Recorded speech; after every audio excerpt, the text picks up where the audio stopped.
اس کے بعد سورۃ البقرہ کا آغاز ہوتا ہے، اور آپ اور ہم جانتے ہیں کہ مدنی سورت ہے، قرآن کریم کی طویل ترین سورت ہے۔ ایک نقطہ ذہن میں یہ رہے کہ جب یہ مدینہ شریف میں ہجرت مدینہ کے بعد نازل ہوئی تو اس سے پہلے 2/3 قرآن حکیم نازل ہو چکا مکہ مکرمہ میں، چنانچہ کئی مرتبہ ذکر آئے گا کہ بھئی یہ تفصیلات سورۃ البقرہ کے اندر جو رہ گئیں وہ مکی صورتوں میں ہم پڑھیں گے۔ کیوں؟ 2/3 قرآن اس میں کافی کچھ بیان پہلے آیا ہے، اور اس کے تعلق سے تفصیلات سورۃ البقرہ میں نہیں ملتی، وہ مکی صورتوں میں ہمیں تلاش کرنا ہوں گی۔ سورۃ البقرہ کا آغاز کرتے ہیں، کچھ اور باتیں بھی ہیں وہ گاہے بگاہے آپ کے سامنے رکھیں گے انشاءاللہ تعالی۔ بسم اللہ الرحمن الرحیم، الف لام میم۔ ان کو حروف مقطعات کہتے ہیں، ان کو علیحدہ علیحدہ پڑھا جاتا ہے۔ ان کے معنی اللہ رب العالمین اور نبی اکرم صلی اللہ علیہ وسلم کے درمیان ایک راز کی بات ہے۔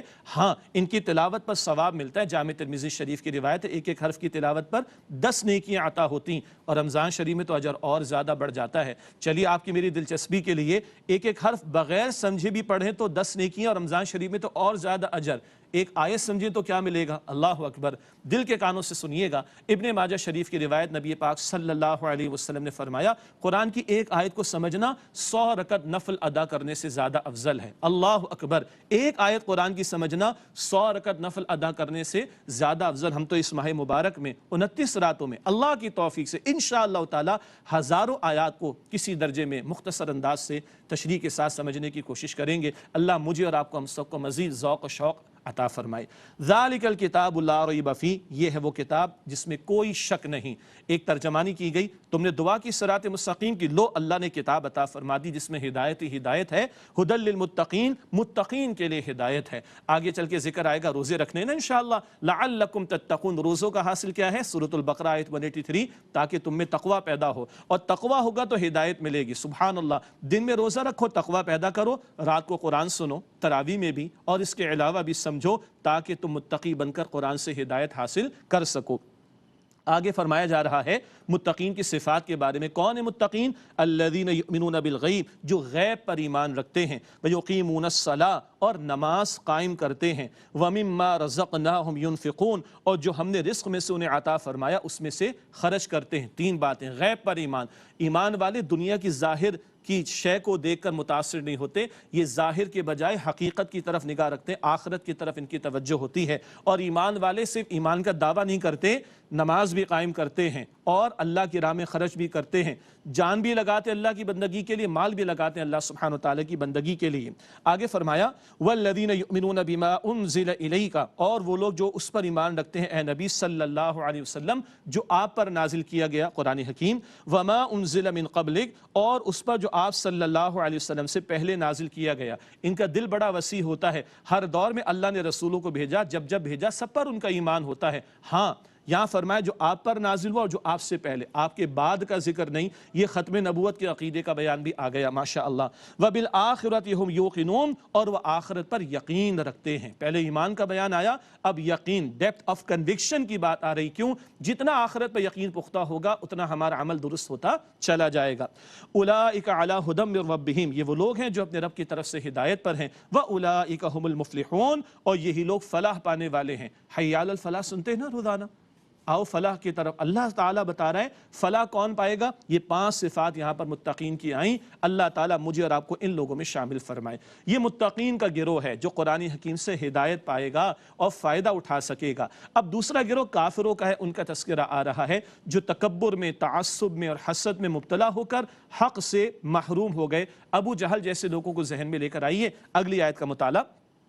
ان الذین کفروا، بے شک وہ لوگ جن لوگوں نے کفر کیا، سواء علیہم، ان کے حق میں برابر ہے، انذرتہم ام لم تنذرہم لا یؤمنون، اے نبی صلی اللہ علیہ وسلم آپ انہیں اللہ کے عذاب سے ڈرائیں یا نہ ڈرائیں، خبردار کریں یا نہ کریں، لا یؤمنون، وہ ایمان نہیں لائیں گے۔ یہ وہ لوگ ہیں کہ جنہوں نے جانتے بوجھتے حق کو ٹھکرا دیا ہے، مراد ہے کہ جھٹلا دیا ہے اور رد کر دیا۔ اب زبردستی ان کو منوانے کی بات تو نہیں ہو سکتی، تو یہ تو ایمان نہیں لائیں گے۔ فرمایا ختم اللہ علی قلوبہم، اللہ تعالیٰ نے ان کے دلوں پر مہر لگا دی، وعلی سمعہم اور ان کی سماعت پر مہر لگا دی، وعلی ابصارہم غشاوہ اور ان کی آنکھوں پر پردہ ہے، ولہم عذاب عظیم اور ان کے لیے بڑا عذاب ہے۔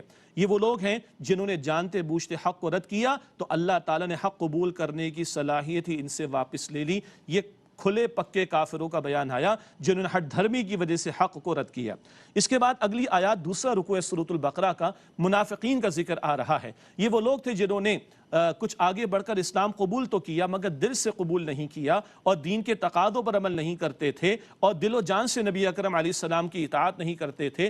ایسے نفاق والا رویہ اختیار کرنے والوں کا تذکرہ آ رہا ہے اس مقام پر۔ فرمایا وَمِنَ النَّاسِ مَن يَقُولُ آمَنَّا بِاللَّهِ وَبِالْيَوْمِ الْآخِرِ اور لوگوں میں سے وہ بھی ہیں جو کہتے ہیں ہم ایمان لائے اللہ پر اور آخرت کے دن پر، وَمَا هُم بِمُؤْمِنِينَ اور وہ ایمان لانے والے نہیں۔ سبحان اللہ، اللہ نفی کر رہا ہے، دعویٰ کرتے اللہ کو ماننے کا، دعویٰ کرتے آخرت کو ماننے کا، اللہ فرماتا ہے یہ ایمان والے نہیں۔ کون سا ایمان مسنگ ہے؟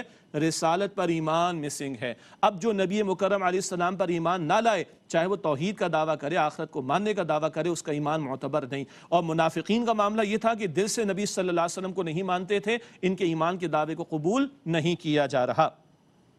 یخادعون اللہ والذین آمنوا وہ دھوکہ دینا چاہتے ہیں اللہ تعالیٰ کو اور ان کو جو ایمان لائے، وما یخدعون الا انفسهم وما یشعرون حالانکہ وہ دھوکہ نہیں دیتے مگر خود اپنے آپ کو اور وہ سمجھتے نہیں ہیں۔ دنیا کے چند فائدوں کی خاطر حق سے دوری اختیار کر رہے ہیں اور نبی پاک علیہ السلام کی اطاعت سے فرار اختیار کر رہے ہیں، اس سے بڑا کوئی گھاٹے کا سودا نہیں ہو سکتا۔ فرمایا فی قلوبہم مرض ان کے دلوں میں مرض یعنی بیماری ہے، فزادہم اللہ مرضا بس اللہ تعالیٰ نے ان کی بیماری بڑھا دی۔ یہ مرض کہا گیا ہے نفاق کو، بعد کی صورتوں میں پڑھیں گے نفاق کا لفظ بھی آئے گا۔ ابھی اول معاملہ مدینہ شریف میں جب نبی پاک صلی اللہ علیہ وسلم تشریف لائے ہجرت مدینہ کے بعد تو یہ سورہ مبارکہ نازل ہو رہی ہے، تو ابھی اس کو مرض قرار دیا گیا۔ فرمایا وَلَهُمْ عَذَابٌ عَلِيمٌ بِمَا كَانُوا يَكْذِبُونَ اور ان کے لیے دردناک عذاب ہے کیونکہ وہ جھوٹ بولتے ہیں، دعویٰ کرتے ہیں نبی پاک علیہ السلام کو ماننے کا مگر حق کی راہ میں ان کا ساتھ نہیں دیتے۔ یہ منافقین، ان کی یہ پہلی صفت یہاں پر جھوٹ بیان کرنا، یہ جھوٹ بولنا بیان ہوئی۔ وَإِذَا قِيلَ لَهُمْ لَا تُفْسِدُوا فِي الْأَرْضِ اور جب انہیں کہا جاتا ہے کہ زمین میں فساد نہ پھیلاؤ، قالوا تو وہ کہتے ہیں انما نحن مصلحون ہم تو اصلاح کرنے والے۔ استغفر اللہ، اللہ کا تفسیرہ سنیے، الا آگاہ ہو جاؤ، انہم ہم المفسدون بے شک یہی لوگ فساد مچانے والے ہیں، ولکن لا یشعرون لیکن مگر یہ سمجھتے نہیں ہیں۔ نبی پاک علیہ السلام تو اصلاح کی دعوت لے کر کھڑے ہوئے، اب یہ منافقین آستین کے سانپ بن کر اس راہ میں روڑے اٹکا رہے ہیں تو یہ فسادی ہیں، لیکن یہ کہتے کہ جناب ہم تو اصلاح کرنے والے ہیں۔ استغفر اللہ، اللہ فرماتے یہ فسادی، سب سے بڑا فساد کیا ہے؟